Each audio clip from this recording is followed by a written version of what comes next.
India Legal presents Courts Roundup.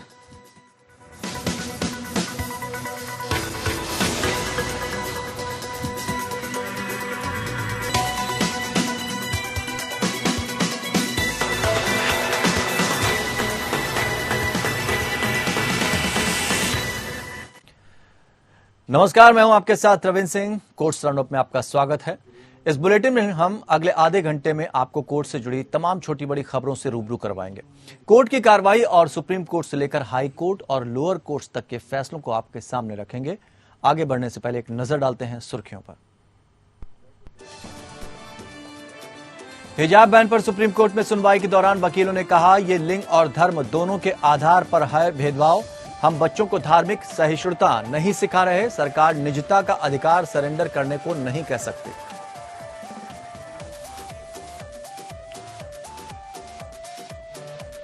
आर्थिक आधार आरक्षण को चुनौती देने वाली याचिका पर सुप्रीम कोर्ट में हुई सुनवाई। अदालत ने कहा, आर्थिक आधार पर नियम तय करने पर प्रतिबंधित नहीं। क्या इस पर नीति बनाना गलत है? सुप्रीम कोर्ट और हाई कोर्ट के जजों की रिटायरमेंट उम्र बढ़ाने के लिए बार काउंसिल ऑफ इंडिया ने पास किया प्रस्ताव। हाई कोर्ट के जजों की उम्र 65 साल तो सुप्रीम कोर्ट के जजों की 67 साल करने की मांग। इलाहाबाद हाई कोर्ट ने भड़काऊ भाषण के आरोपी मुख्तार अंसारी के बेटे अब्बास अंसारी की याचिका पर राज्य सरकार से 2 हफ्ते में जवाब मांगा। कोर्ट में आरोप पत्र की वैधता को चुनौती देते हुए रद्द करने की मांग की गई है।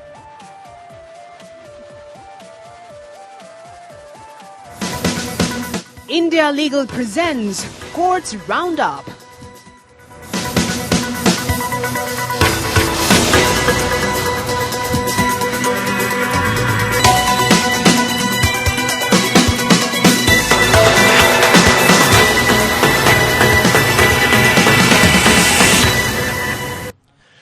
तो कोर्ट्स राउंडअप में सबसे पहले बात करते हैं ईडब्ल्यूएस की। सुप्रीम कोर्ट में आर्थिक रूप से पिछड़े वर्ग या ईडब्ल्यूएस आरक्षण पर कोर्ट में सुनवाई हुई। इस दौरान ईडब्ल्यूएस कोटे पर सुप्रीम कोर्ट ने कहा, आर्थिक आधार पर नीति बनाने में क्या गलत है। अदालत ने कहा कि किसी वर्ग तक सरकारी नीतियों का लाभ पहुंचाने के लिए आर्थिक आधार पर नियम तय करने को प्रतिबंधित नहीं किया गया है। दरअसल अदालत में आरक्षण को चुनौती देने वाले वकीलों ने इस पर सवाल उठाए थे।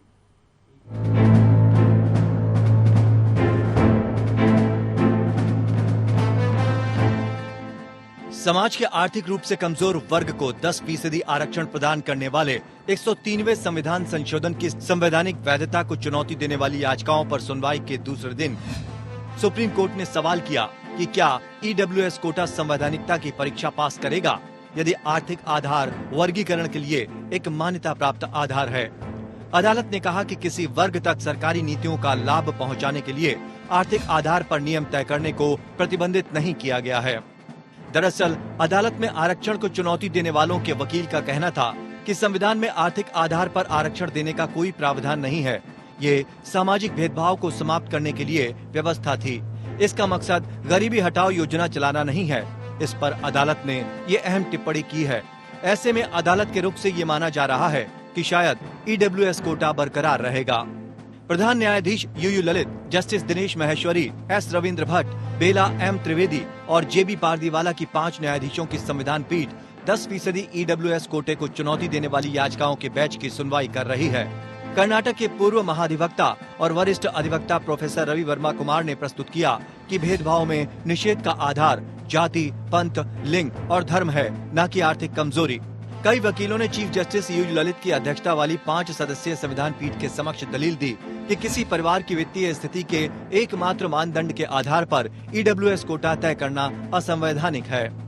इस केस की सुनवाई करने वाले जजों में चीफ जस्टिस के अलावा न्यायमूर्ति दिनेश माहेश्वरी, न्यायमूर्ति एस रविंद्र भट्ट, न्यायमूर्ति बेला एम त्रिवेदी और न्यायमूर्ति जेबी पारदीवाला भी शामिल हैं। सुनवाई के दौरान संविधान पीठ ने कहा, सरकार आर्थिक मानदंडों के आधार पर नीतियां बनाती है ताकि ये सुनिश्चित किया जा सके कि ऐसी नीतियों का लाभ लोगों तक पहुंचे। आर्थिक मानदंड एक सही आधार है और वर्गीकरण के लिए एक सही तरीका है। ऐसा करना प्रतिबंधित नहीं है। आंकड़ों का जिक्र करते हुए वकील रवि कुमार वर्मा ने कहा, कि ओबीसी, एससी और एसटी की आबादी 85% है और उन्हें करीब 50% कोटा दिया जा रहा है और 5% ईडब्ल्यूएस को 10% कोटा मिलेगा। एक अन्य याचिकाकर्ता की ओर से वरिष्ठ अधिवक्ता पी विल्सन ने ईडब्ल्यूएस कोटे का विरोध करते हुए कहा कि इसे एससी, एसटी और ओबीसी के लिए आरक्षण के साथ नहीं जोड़ा जा सकता। आपको बता दें कि 10% ईडब्ल्यूएस कोटा एससी, एसटी और ओबीसी के लिए 50% आरक्षण के अतिरिक्त है। Bureau report.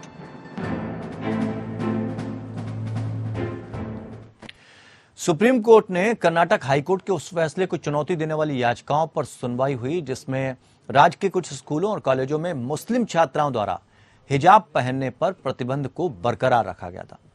Justice Hemant Gupta और जस्टिस सुधांशु धूलिया की खंडपीठ में सुनवाई के दौरान कपिल सिब्बल ने इस मसले को संवैधानिक पीठ को भेजने की अपील की। वहीं मीनाक्षी अरोड़ा ने कहा कि हम बच्चों को धार्मिक सहिष्णुता नहीं सिखा रहे, सरकारी आदेश गलत है। शोएब आलम ने कहा कि सरकार के आदेश का असर यह है कि मैं तुम्हें शिक्षा दूंगा, तुम मुझे अपना निजता का अधिकार दो। जैना कोठारी ने कहा कि मुस्लिम लड़कियों को शिक्षा छोड़नी पड़ती है, धर्म का हिस्सा त्यागना पड़ता है। अब सोमवार को राजीव धवन दलीलें देंगे।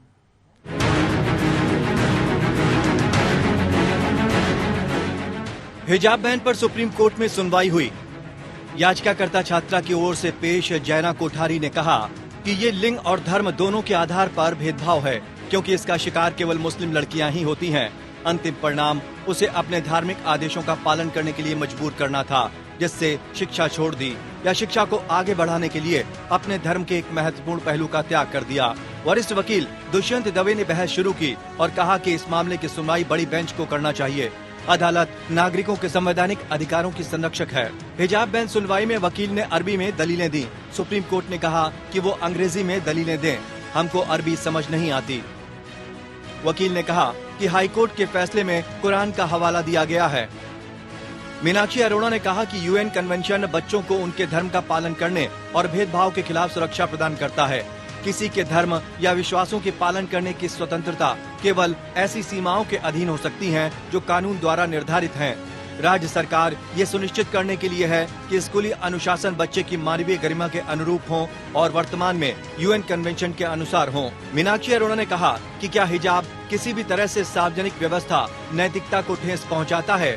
इसके विपरीत आप बच्चों को स्कूल से बाहर करते हैं, आप उन्हें हाशिए पर रखते हैं। हम बच्चों को धार्मिक सहिष्णुता नहीं सिखा रहे। राज्य सरकार के पास एक केंद्रीय कानून के खिलाफ सरकारी आदेश देने की कोई शक्ति नहीं है, जबकि राज्य ने सरकारी आदेश जारी किया है। केंद्रीय विद्यालय में हिजाब की अनुमति देते हैं, ये कानून के अनुरूप है, सरकारी आदेश गलत है।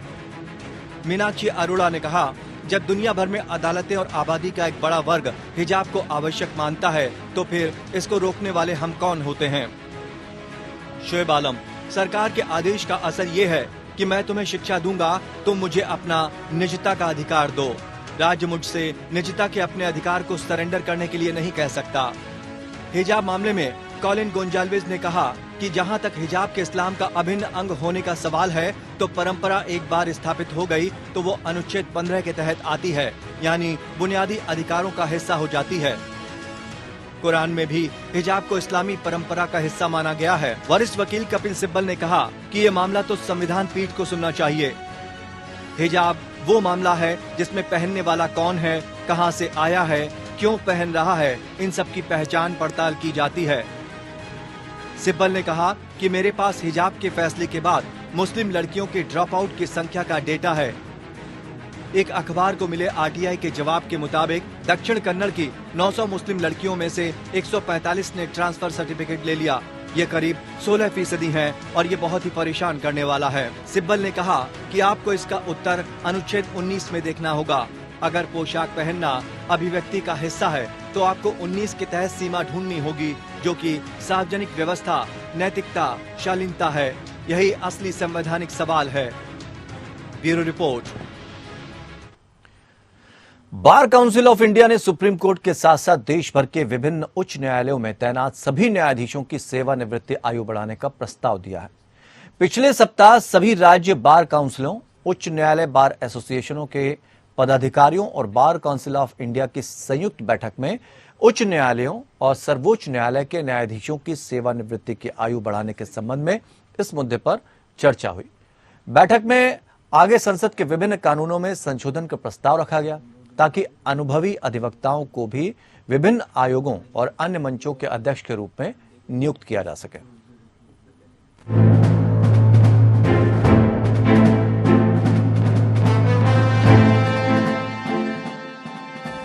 बार काउंसिल ऑफ इंडिया ने प्रस्ताव पास किया है और कहा है कि जजेस की सेवानिवृत्ति की उम्र बढ़ाई जानी चाहिए। बीसीआई ने राज्य बार काउंसिल और उच्च न्यायालय बार एसोसिएशन के पदाधिकारियों के साथ संयुक्त बैठक की। उसके बाद ये निष्कर्ष निकाला कि जजेस की सेवानिवृत्ति की उम्र बढ़ाई जानी चाहिए। काउंसिल ने प्रेस रिलीज में कहा है कि विचार के बाद बैठक सर्वसम्मति से इस निष्कर्ष पर पहुंची थी कि संविधान में तत्काल संशोधन किया जाना चाहिए और उच्च न्यायालय के न्यायाधीशों की सेवानिवृत्ति की आयु 62 से बढ़ाकर 65 वर्ष की जानी चाहिए और उच्चतम न्यायालय के न्यायाधीशों की सेवानिवृत्ति की आयु बढ़ाकर 67 वर्ष की जानी चाहिए। बीसीसीआई ने कहा था कि बैठक में विभिन्न कानूनों में संशोधन पर विचार करने के लिए संसद को प्रस्ताव देने का संकल्प लिया गया ताकि अनुभवी वकीलों को विभिन्न आयोगों और मंचों के अध्यक्ष के रूप में नियुक्त किया जा सके। 2001 में जस्टिस रमन्ना ने कहा था कि 65 साल किसी के रिटायर होने की उम्र बहुत जल्दी है। 2002 में पूर्व सीजेआई वेंकट चलैया ने सुझाव दिया था कि रिटायरमेंट की आयु 68 वर्ष होनी चाहिए। 2019 में तत्कालीन सीजेआई रंजन गोगोई ने हाईकोर्ट जजेस की रिटायरमेंट आयु सीमा 62 से 65 वर्ष करने के लिए पीएम को पत्र लिखा था।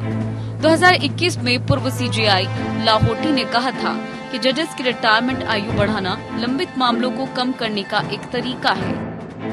संसद के पास जजेस की रिटायरमेंट आयु बढ़ाने की शक्ति है, लेकिन इसके लिए संसद को संविधान के अनुच्छेद 217 में संशोधन करना होगा। साथ में अगर न्यायालय की शक्ति या फिर जजेस की संख्या बढ़ानी हो तो भी संविधान के अनुच्छेद 124 में संशोधन करना होगा, जो न्यायालय की शक्ति को परिभाषित करता है। विदेशों में प्रमुख सर्वोच्च न्यायालय में सेवानिवृत्ति की आयु 65 से ऊपर है। ऑस्ट्रेलिया के सर्वोच्च न्यायालय में रिटायरमेंट आयु 70 साल है। कनाडा के सर्वोच्च न्यायालय में सेवानिवृत्ति की आयु 75 साल है। इजरायल के सर्वोच्च न्यायालय में रिटायरमेंट आयु 70 साल है। न्यूजीलैंड के सुप्रीम कोर्ट में जजेस की सेवानिवृत्ति आयु 68 साल है। वहीं यूके के सुप्रीम कोर्ट में जजेस की सेवानिवृत्ति आयु 75 है, तो अमेरिका में जजेस की रिटायरमेंट की कोई उम्र ही नहीं। Bureau report. सुप्रीम कोर्ट ने नए फार्मेसी कॉलेजों पर 5 साल का बैन को रद्द करने के हाईकोर्ट के फैसले को चुनौती देने वाली फार्मेसी काउंसिल ऑफ इंडिया की अपील खारिज की है। जस्टिस बीआर गवई और जस्टिस पीएस नरसिम्हा की पीठ ने हाईकोर्ट के साथ सहमति व्यक्त की कि कार्यकारी निर्देशों के माध्यम से प्रतिबंध नहीं लगाया जा सकता। दिल्ली, कर्नाटक और छत्तीसगढ़ के उच्च न्यायालयों के फैसलों के खिलाफ अपील दायर की गई थी। उच्च न्यायालयों ने यह विचार किया कि पीसीआई द्वारा जारी निर्देश फार्मेसी अधिनियम 1948 द्वारा उसे प्रदत्त शक्तियों से अधिक था। कोर्ट ने फार्मेसी काउंसिल ऑफ इंडिया को निर्देश दिया कि वो फार्मेसी कॉलेज खोलने के आवेदन पर नियमानुसार फैसला करे। कोर्ट ने कहा कि नए फार्मेसी कॉलेज के लिए आवेदन आने का मतलब ये नहीं है कि आप उसे मंजूरी दें। मंजूरी देना फार्मेसी काउंसिल ऑफ इंडिया का विशेष अधिकार है। शैक्षणिक वर्ष 2020-21 से 5 साल की अवधि के लिए नए फार्मेसी कॉलेज खोलने पर रोक लगाने के लिए पीसीआई द्वारा राज्य सरकारों और केंद्र शासित प्रदेशों के प्रशासन से संबंधित मुद्दा है। फार्मेसी काउंसिल ऑफ इंडिया ने 2020-21 के शैक्षणिक सत्र से 5 साल तक नया फार्मेसी कॉलेज शुरू नहीं करने देने का आदेश दिया था। फार्मेसी काउंसिल ऑफ इंडिया के इस आदेश के खिलाफ दिल्ली हाईकोर्ट, कर्नाटक हाईकोर्ट और छत्तीसगढ़ हाईकोर्ट में चुनौती दी गई थी। तीनों हाईकोर्ट ने कहा कि फार्मेसी काउंसिल ऑफ इंडिया का आदेश फार्मेसी एक्ट का उल्लंघन है। इलाहाबाद हाई कोर्ट ने प्रदेश के विधानसभा चुनाव के दौरान भड़काऊ भाषण देने के आरोपी बाहुबली मुख्तार अंसारी के बेटे अब्बास अंसारी की याचिका पर राज्य सरकार से 2 हफ्ते के अंदर जवाब मांगा है। अगली सुनवाई 14 अक्टूबर को होगी। यह आदेश न्यायमूर्ति समती गोपाल ने अब्बास अंसारी की याचिका पर दिया है। याचिका पर अधिवक्ता उपेंद्र उपाध्याय ने बहस की। याची के अधिवक्ता का कहना है कि उसके खिलाफ दाखिल आरोप पत्र निराधार है। याची को सोची समझी सियासी रणनीति के तहत फंसाया जा रहा है। उसके खिलाफ कोई ठोस सबूत नहीं है। अब्बास अंसारी पर आरोप है कि उन्होंने विधानसभा चुनाव के दौरान अपने भाषण में अधिकारियों से हिसाब किताब करने की बात कही थी, जिस पर पुलिस ने प्राथमिकी दर्ज कर ली। इसके खिलाफ याचिका पर हाईकोर्ट ने अंतरिम राहत देते हुए आपराधिक मामले में आरोप पत्र दाखिल होने तक गिरफ्तारी पर रोक लगा दी थी। पुलिस ने 11 मई को आरोप पत्र दाखिल कर दिया। इस आरोप पत्र की वैधता को चुनौती देते हुए इसे रद्द करने की मांग की गई। दिल्ली दंगों के दौरान दंगा करने और संपत्ति को नुकसान पहुंचाने के मुकदमे में 2 लोगों को कड़कड़डूमा की एक विशेष अदालत ने बरी कर दिया, जिसने माना कि अभियोजन पक्ष ने मामले को आपराधिक कानून की कसौटी पर संदेह से परे साबित नहीं किया था। 14 सितंबर को फैसला सुनाने वाले न्यायाधीश अमिताभ रावत ने कहा कि मामले में 2 प्रमुख गवाहों की गवाही ने 2 लोगों के खिलाफ मामला साबित करने के लिए अदालत को प्रेरित नहीं किया। फैसले पर प्रकाश डाला गया। अभियोजन उचित संदेह से परे दोनों आरोपी व्यक्तियों के खिलाफ अपने मामले को साबित करने में सक्षम नहीं है, जो आपराधिक कानून की कसौटी है। 2 चश्मदीद गवाह शिकायतकर्ता शमशाद और दिल्ली पुलिस के सिपाही प्रमोद थे। शिकायतकर्ता के अनुसार 25 फरवरी 2020 की पूर्व संध्या पर दंगाइयों के बड़े समूह ने उनके घर में लूटपाट की थी और तोड़फोड़ की थी, जिससे उन्हें भारी नुकसान हुआ था। पुलिस ने 2 लोगों को गिरफ्तार किया और आरोप लगाया कि वे उस भीड़ का हिस्सा थे जिसने शमशाद की संपत्ति में तोड़फोड़ की थी। अपने सामने लाए गए सबूतों का विश्लेषण करने से पहले अदालत ने आपराधिक न्यायशास्त्र के मुख्य सिद्धांत पर जोर दिया। ये कहा गया कि एक आरोपी को दोषी घोषित करने के लिए एक आपराधिक मामले को उचित संदेह से परे साबित करना होगा, लेकिन जब शिकायतकर्ता की गवाही की बात आई तो यह पाया गया कि उसने जिरह के दौरान पुलिस के सामने अपना बयान दर्ज करने से अपना रुख ही बदल लिया। अदालत ने कहा, इस प्रकार ऐसा नहीं है कि शिकायतकर्ता शमशाद को दंगों की पूरी घटना के प्रत्यक्षदर्शी के रूप में नहीं बताया गया था और बाद में रुख को वापस ले लिया। शमशाद के मामले में सबसे महत्वपूर्ण चश्मदीद गवाह होने के नाते कहा गया था कि उसने ना तो आरोपी को कुछ भी जिम्मेदार ठहराया था और ना ही उसने वर्तमान मामले में उनकी उपस्थिति या संलिप्तता की पहचान की थी। नतीजतन 2 लोगों को अपराधों से बरी कर दिया गया। दिल्ली हाईकोर्ट ने 7/11 के मुंबई ट्विन ब्लास्ट मामले में एक दोषी द्वारा दायर एक याचिका को खारिज कर दिया। याचिका में केंद्रीय सूचना आयोग द्वारा पारित एक आदेश को चुनौती दी गई थी, जिसमें उसे यूएपीए की धारा 45(1) के तहत अभियोजन के लिए मंजूरी देने से संबंधित प्रस्ताव और सभी दस्तावेजों के बारे में जानकारी देने से इनकार कर दिया गया था। एहतेशाम कुतुबुद्दीन सिद्दीकी नामक शख्स को महाराष्ट्र संगठित अपराध नियंत्रण अधिनियम 1999 और राष्ट्रीय जांच अधिनियम 2008 के तहत दोषी ठहराया गया था। वो जुलाई 2006 से नागपुर केंद्रीय कारागार में अपनी सजा काट रहा है। सीआईसी ने गृह मंत्रालय के सीपीआईओ के दृष्टिकोण को बरकरार रखते हुए पाया कि धारा 8(1)(a) आरटीआई अधिनियम के तहत जानकारियां देने पर छूट है। सीआईसी के आदेश को बरकरार रखते हुए जस्टिस यशवंत वर्मा ने यूएपी अधिनियम की धारा 45 में किए गए प्रावधानों को ध्यान में रखते हुए न्यायालय का मत है कि जो जानकारियां मांगी गई थी और व्यापक रूप में जैसा कि आवेदन में प्रार्थना की गई थी, उत्तरदाताओं ने आरटीआई अधिनियम की धारा 8(1)(a) का सही इस्तेमाल किया। कोर्ट ने याचिकाकर्ता के वकील के इस तर्क को खारिज कर दिया कि सीआईसी ये विचार करने के लिए बाध्य है कि क्या आरटीआई अधिनियम के धारा 10 के प्रावधान लागू होंगे और ये कि क्या मांगी गई जानकारी के कुछ पहलुओं को अलग किया जा सकता है, जो कि धारा 8(1)(a) आरटीआई अधिनियम के दायरे से बाहर है। कोर्ट ने तर्क दिया कि याचिकाकर्ता प्रथम दृष्टया यह स्थापित करने में विफल रहा कि कौन सी जानकारी अंततः यूएपीए अधिनियम की धारा 45 के तहत अधिसूचना जारी करने का कारण बन सकती है। अदालत ने आदेश दिया, रिट याचिका में योग्यता का अभाव है और इसे खारिज किया जाता है। तो कोर्ट्स राउंड ऑफ फिलहाल इतना ही। नमस्कार। India Legal presents Courts Roundup,